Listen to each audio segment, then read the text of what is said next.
Shri IP Abdul Salam. വലിയ ആശങ്ക ഇതുമായി ബന്ധപ്പെട്ട് മതസംഘടനകൾ മുന്നോട്ട് വെച്ചിരുന്നു. പ്രധാനമായും മദ്രസ പഠനവുമായി ബന്ധപ്പെട്ടുള്ള ആശങ്കകളായിരുന്നു. ഇന്നിപ്പോൾ സർക്കാർ ഒരു ചർച്ച നടത്തി കാര്യങ്ങൾ എന്താണ് എന്ന് വിശദീകരിച്ചു. അത് തൃപ്തികരം എന്നതാണ് ചർച്ചയ്ക്ക് ശേഷം നേതാക്കൾ പറഞ്ഞത്. ഇതോടുകൂടി ഈ പ്രശ്നം അവസാനിക്കുമോ?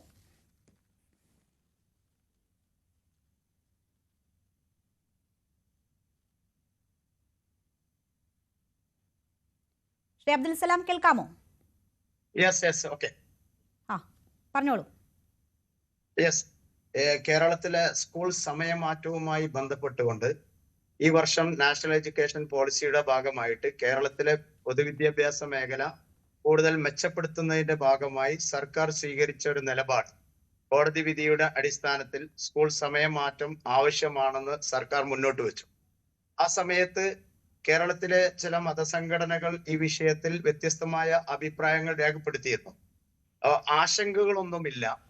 കൃത്യമായി ഈ വിഷയത്തിൽ സർക്കാർ എല്ലാവരുമായി ഒരു ജനാധിപത്യ സംവിധാനം നിലനിൽക്കുന്ന ഒരു സംസ്ഥാനമെന്ന് രാജ്യമെന്ന നിലക്ക് ജനങ്ങളുമായി ഈ വിഷയത്തിൽ ചർച്ച ചെയ്യുക. പ്രത്യേകിച്ച് അധ്യാപക സംഘടനകൾ, അതുപോലെ രക്ഷിതാക്കൾ, അതുപോലെ തന്നെ സാംസ്കാരിക സാമൂഹിക സംഘടനകളുമായി സർക്കാർ ഇത്തരം വിഷയങ്ങൾ ഒരു നിലപാടെടുക്കുമ്പോൾ ചർച്ച ചെയ്യാറുണ്ട്.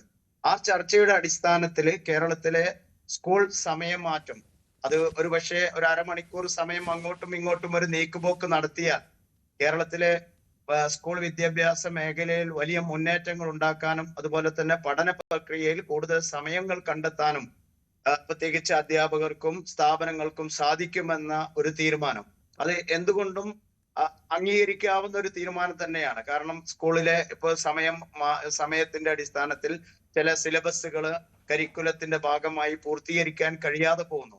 കോ കരിക്കുലം ആക്ടിവിറ്റീസിന്റെ ഭാഗമായിട്ട് പലതും പൂർത്തീകരിക്കാൻ കഴിയാതെ പോകുമ്പോൾ കുറച്ചും കൂടി ടൈം അതിന് കിട്ടുകയാണെങ്കിൽ കൂടുതൽ ആ കാര്യത്തിൽ മികച്ച നിലവാരത്തിലേക്ക് സംസ്ഥാനത്തെ പൊതുവിദ്യാഭ്യാസത്തെ കൊണ്ടുവരാൻ കഴിയുമെന്നതാണ് സർക്കാരിന്റെ നയം എന്ന് മനസ്സിലാക്കുന്നു.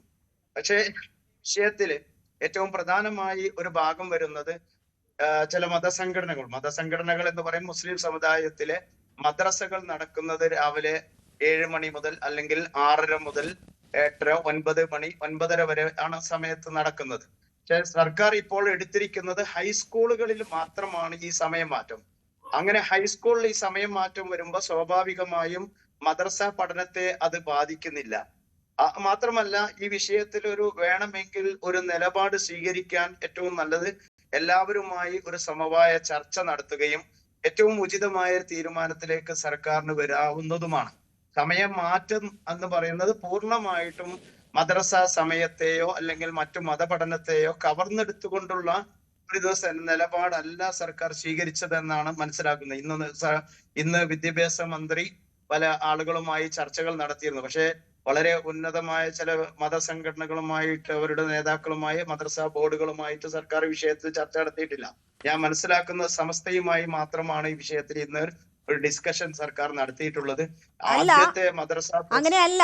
CMSന്റെയും KPSMA, aided school management association, മദ്രസ board, Muslim education society, LMS, SN trust അങ്ങനെ തുടങ്ങി മാനേജ്മെന്റ് സംഘടനകളുമായി എല്ലാം തന്നെ ഇന്ന് സർക്കാർ ചർച്ച നടത്തിയിരുന്നു. പക്ഷെ അതിൽ ഒരു വിഷയമുണ്ട്, വളരെ കൃത്യമാണ്.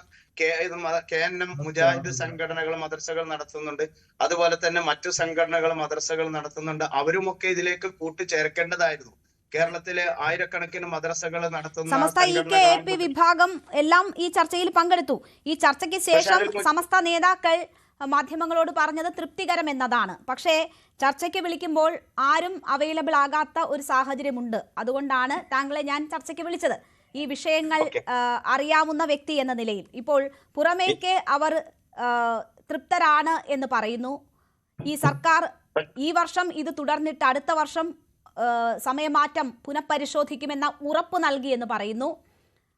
ഇപ്പോൾ താങ്കൾ സംസാരിച്ചതനുസരിച്ച് ഹൈസ്കൂൾ വിദ്യാർത്ഥികൾക്ക് മാത്രം ഉണ്ടായിട്ടുള്ള ഈ സമയമാറ്റം ഒരു തരത്തിലും മദ്രസ പഠനത്തെ ബാധിക്കില്ല എന്നതാണ്. അങ്ങനെയാണെങ്കിൽ ഇനി ഇതിൽ പുനഃപരിശോധനയുടെ ആവശ്യമുണ്ടോ? ഇപ്പോൾ സർക്കാർ കാര്യങ്ങൾ വിശദീകരിച്ചപ്പോൾ അത് മനസ്സിലായി, ഈ പ്രശ്നം പരിഹരിക്കപ്പെട്ടു പൂർണ്ണമായും എന്ന് നമുക്ക് കരുതാൻ കഴിയുമോ? പക്ഷെ വിദ്യാഭ്യാസ മന്ത്രി ഇന്ന് പറഞ്ഞിരിക്കുന്നത് പ്രശ്നം പിന്നെ ഈ പല സംഘടനകളുമായി ചർച്ച ചെയ്തു. ആ വിഷയത്തില് സർക്കാർ നിലപാടുമായി മുന്നോട്ട് പോവുകയാണെന്നാണ് മന്ത്രി ശിവൻകുട്ടി സാറ് നേരത്തെ പത്രസമ്മേളനത്തില് മുന്നോട്ട് വെച്ചിരിക്കുന്നത്. അപ്പൊ ഇതിൽ പൂർണ്ണമായ ഒരു സമവായത്തിൽ എത്തിയിട്ടില്ല എന്നാണ് സമസ്ത പറയുന്നു. ഞങ്ങള് ഒരു വർഷം കഴിഞ്ഞ് മാത്രമേ നടപ്പിലാക്കൂ എന്ന് പറയുന്നു. എന്നാൽ മന്ത്രി ശിവൻകുട്ടി പറയുന്നത് നേരെ തിരിച്ചാണ്. ഈ വിഷയത്തില് സർക്കാരിന്റെ നിലപാടുമായി മുന്നോട്ട് പോവാനാണ് തീരുമാനം എന്നതാണ്. തീർച്ചയായും ഈ അധ്യയന വർഷത്തിൽ എന്തായാലും ഒരു മാറ്റവുമില്ല. സർക്കാർ തീരുമാനിച്ചത് എന്താണോ അത് തന്നെ നടക്കും എന്ന് പറയുന്നു. അതിനപ്പുറം ഉള്ള കാര്യങ്ങൾ അടുത്ത അധ്യയന വർഷം തുടങ്ങുമ്പോൾ അവിടുത്തെ സാഹചര്യം എന്താണ്, അപ്പോഴത്തെ സാഹചര്യം എന്താണ് എന്നത് അപ്പോൾ ചർച്ച ചെയ്യാം എന്നതാണ് വിദ്യാഭ്യാസ മന്ത്രി പറഞ്ഞത്. ഞാൻ താങ്കളിലേക്ക് തിരിച്ചെത്താം. ഇപ്പോൾ ശ്രീ ഷാഫി കൂടി നമുക്കൊപ്പം ചേരുന്നു. KSTA ജനറൽ സെക്രട്ടറിയാണ് അദ്ദേഹം. ശ്രീ ഷാഫി, ഇവിടെ ഇപ്പോൾ ഏതെങ്കിലും തരത്തിലുള്ള ഒരു ഉറപ്പ് ഈ മതസംഘടനകൾക്ക് കൊടുത്തിട്ടാണോ ഇപ്പോൾ ഇങ്ങനെ ഒരു മുഖം രക്ഷിക്കൽ അല്ലെങ്കിൽ ഇങ്ങനെ ഒരു കാര്യം ഉണ്ടായത് എന്നൊരു സംശയമുണ്ട്. കാരണം ഈ ചർച്ചകൾക്ക് ശേഷം ഞങ്ങൾക്ക് ഉറപ്പ് ലഭിച്ചിട്ടുണ്ട്, അടുത്ത അധ്യയന വർഷം ഇങ്ങനെ സമയമാറ്റം പരിഗണിക്കാമെന്നൊരു ഉറപ്പ് ലഭിച്ചിട്ടുണ്ട്. അതിൻ്റെ അടിസ്ഥാനത്തിലാണ് പ്രശ്നപരിഹാരം എന്ന് ഉമർ ഫൈസി ഉൾപ്പെടെയുള്ളവർ പറയുന്നു. മാത്രവുമല്ല, ഈ അധ്യയന വർഷം തുടങ്ങിപ്പോയത് കൊണ്ടാണ് ഇങ്ങനെ ഒരു കാര്യമെന്ന് പറയുന്നു. സർക്കാർ തന്നെയാണ് ഇങ്ങനെ ഒരു ഫോർമുല മുന്നോട്ട് വെച്ചതെന്ന് പറയുന്നു. അപ്പോൾ ഏതെങ്കിലും തരത്തിലുള്ള ഉപാധികളുണ്ടോ? അങ്ങനെയാണോ ഈ പ്രശ്നപരിഹാരം ഇപ്പോൾ സാധ്യമായിട്ടുള്ളത്? തീർച്ചയായും ഈ കാര്യത്തിൽ ഞാൻ ആദ്യമായി ഒരു കാര്യം വ്യക്തമാക്കാൻ ഉദ്ദേശിക്കുന്നത്, ഇത് NEP-യുടെ ഭാഗമായിട്ടല്ല ഈ സമയ ക്രമീകരണം. സമയം മാറ്റം എന്നൊക്കെ പറയുമ്പോൾ ആ വാക്ക് തന്നെ ഒന്നുകൂടെ പുനഃപരിശോധിക്കേണ്ടതുണ്ട്. സമയത്തിലെ ചെറിയ ക്രമീകരണം മാത്രമാണ് വരുത്തിയിട്ടുള്ളത്. ഇത് NEP-യുമായി യാതൊരു ബന്ധവുമില്ല. ഇത് കഴിഞ്ഞ വർഷം ഒരു സ്കൂൾ മാനേജറും PTA പ്രസിഡന്റും കോടതിയിൽ പോവുകയും കോടതി 220 ദിവസത്തെ പ്രവൃത്തി ദിവസങ്ങൾ നമ്മുടെ നിയമപ്രകാരമുള്ള RTE പ്രകാരമുള്ള KER പ്രകാരവുമുള്ള ദിവസങ്ങൾ കുട്ടികൾക്ക് പ്രവൃത്തി ദിവസം കിട്ടുന്നില്ലെന്ന് കോടതിയുടെ വിധി സമ്പാദിച്ചു വരികയും അതിന്റെ അടിസ്ഥാനത്തിൽ ഗവൺമെന്റ് 25 ശനിയാഴ്ചകൾ പ്രവൃത്തി ദിവസങ്ങളാക്കി. അതിനെതിരെ മനഃശാസ്ത്ര വിദഗ്ധന്മാരടക്കമുള്ളവരുടെ പിന്തുണയോടുകൂടി വിദ്യാർത്ഥികൾ, അധ്യാപക സംഘടനകൾ കോടതിയിൽ പോവുകയും കോടതി സ്റ്റേക്ക് ഹോൾഡേഴ്സുമായി ചർച്ച ചെയ്തുകൊണ്ട് ഇക്കാര്യത്തിൽ തീരുമാനമെടുക്കണമെന്ന് സർക്കാരിനോട് പറഞ്ഞു. സർക്കാർ അതിനെ തുടർന്ന് ഒരു വിദഗ്ധ സമിതിയെ റിപ്പോർട്ടിനായി വെക്കുകയുണ്ടായി. ആ വിദഗ്ധ സമിതി അംഗങ്ങൾ നിങ്ങൾക്കറിയാവുന്നതുപോലെ professor VP Joshith, doctor Amar ഫെറ്റൽ, doctor Deepa Bhaskaran, doctor PK Jayaraj, doctor MP Narayana Unni എന്നീ ആളുകൾ, വളരെ വൈദഗ്ധ്യമേറിയ ആളുകൾ, വിവിധ മേഖലകളിൽ വൈദഗ്ധ്യമേറിയ ആളുകൾ ഒരു കമ്മിറ്റി വെച്ചു.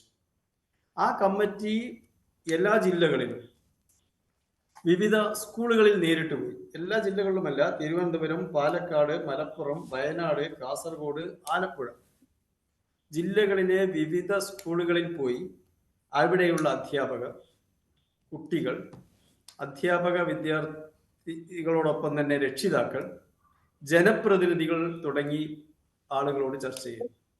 ആളുകളുടെ നിവേദനം സ്വീകരിച്ചു. 12,000-ഓളം ആളുകളുടെ നിവേദനങ്ങൾ സ്വീകരിച്ചു.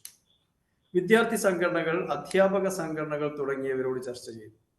ഇതിന്റെ അടിസ്ഥാനത്തിൽ അവർ കൊടുത്ത റിപ്പോർട്ടാണ് RTE നിയമത്തിലുള്ള സമയവും KER പ്രകാരമുള്ള സമയവും പാലിക്കാൻ നമുക്ക് ഹൈസ്കൂളിൽ 1100 മണിക്കൂർ സമയം ഉറപ്പിക്കാൻ ക്രമീകരണം വരുത്തണം. അതിന് നല്ലത് ശനിയാഴ്ചകൾ എടുക്കുന്നത്, തുടർച്ചയായ 6ാമത്തെ പ്രവൃത്തി ദിവസം എന്ന ശനിയാഴ്ചകൾ എടുക്കുന്നത് കുട്ടികളുടെ മാനസികമായ ഉല്ലാസ പ്രവർത്തനങ്ങൾ, മറ്റു കോ കരിക്കുലർ ആക്ടിവിറ്റീസ് എന്നിവയൊക്കെ ബാധിക്കും എന്നുള്ള അടിസ്ഥാനത്തിൽ അവർ കൊടുത്ത റിപ്പോർട്ടാണ് ഇപ്പോഴുള്ള ഈ സമയ ക്രമീകരണം. സമയം മാറ്റം എന്നുള്ള വാക്ക് ഞാൻ ഉപയോഗിക്കുന്നില്ല.